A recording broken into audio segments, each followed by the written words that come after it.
Everyone, welcome back to my channel. Today video వచ్చేసి దొండకాయ టమాటా curry ఏ విధంగా చేయాలో చూపించబోతున్నాను. ముందుగా అయితే 1/2 కిలో దొండకాయలు తీసుకున్నానండి. నీట్గా వాష్ చేసుకొని ఈ విధంగా చిన్న చిన్న ముక్కలుగా కట్ చేసుకున్నాను. 3 టమాటాలు అయితే సన్నటి స్లైసెస్గా కట్ చేసి పెట్టుకున్నానండి. ఒక పెద్ద సైజు ఉల్లిపాయ అయితే ముక్కలుగా కట్ చేసి తీసుకున్నాను. తర్వాత స్టవ్ ఆన్ చేసి కళాయి పెట్టుకున్నాను. 1/2 కిలో తీసుకున్నానండి నేను దొండకాయలు. దానికి సరిపడా ఆయిల్ తీసుకుంటున్నాను. నేనైతే ఈ గరిటెతో తీసుకుంటాను. చూడండి, ఆయిల్ హీట్ అవ్వాలి. ఆయిల్ హీట్ అయిన తర్వాత తాలింపులు వేసుకున్నాను. వీటిని వేయించుకోవాలండి. దోరగా వేగిన తర్వాత ఉల్లిపాయ ముక్కలు ఉన్నాయి కదండి, వాటిని కూడా వేసుకొని ఉల్లిపాయలని వేయించుకోవాలి. ఉల్లిపాయలు త్వరగా మగ్గటానికి కొంచెం సాల్ట్ అయితే వేసుకోండి.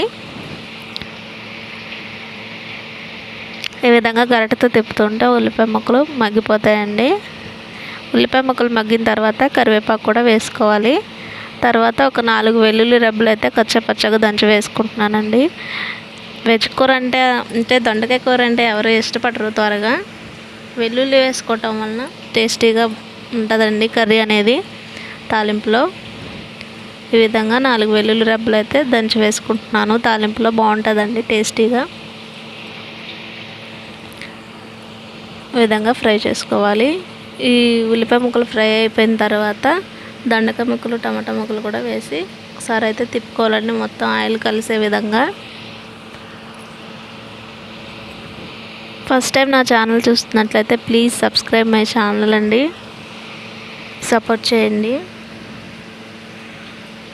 అలాగే మీరు ఈ కర్రీ ఎలా చేస్తారో కూడా కామెంట్ చేయండి. నేనైతే ఈ విధంగా చేస్తున్నాను.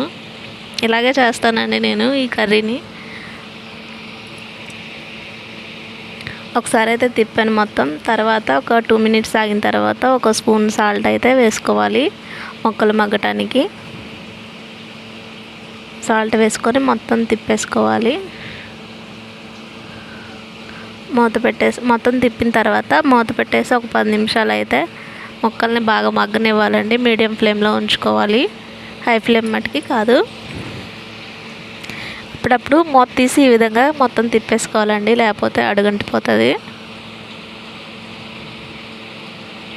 మొక్కలు బాగా మగ్గనివ్వాలండి.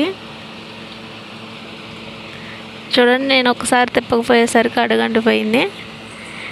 ఈ విధంగా మూత తీసి అప్పుడప్పుడు తిప్పుతూ ఉండాలండి మొత్తం మొక్కల్ని. ఇప్పుడు బాగా మగ్గిపోతాయి మొక్కలు. ఈ విధంగా బాగా మగ్గిన తర్వాత కొంచెం సాల్ట్ కదా, పసుపు, కొంచెం పసుపు, కారం 1 స్పూన్ అయితే వేసుకుంటున్నాను. తర్వాత గరం మసాలా పొడి కూడా వేసుకున్నాను. మొత్తం వేసి ఈ విధంగా కలుపుకోవాలండి.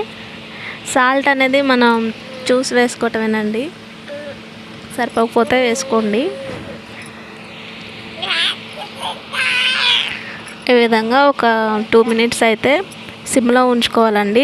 సాల్ట్ కారం వేసేటప్పుడు, పసుపు కారం వేసేటప్పుడు అయితే సిమ్లో ఉంచుకోవాలి. మొత్తం కలిపిన తర్వాత ఒక 5 మినిట్స్ అయితే అలా ఉడికించుకోవాలండి. కర్రీ అయితే రెడీ అయిపోయింది. చూడండి. Thank you for watching.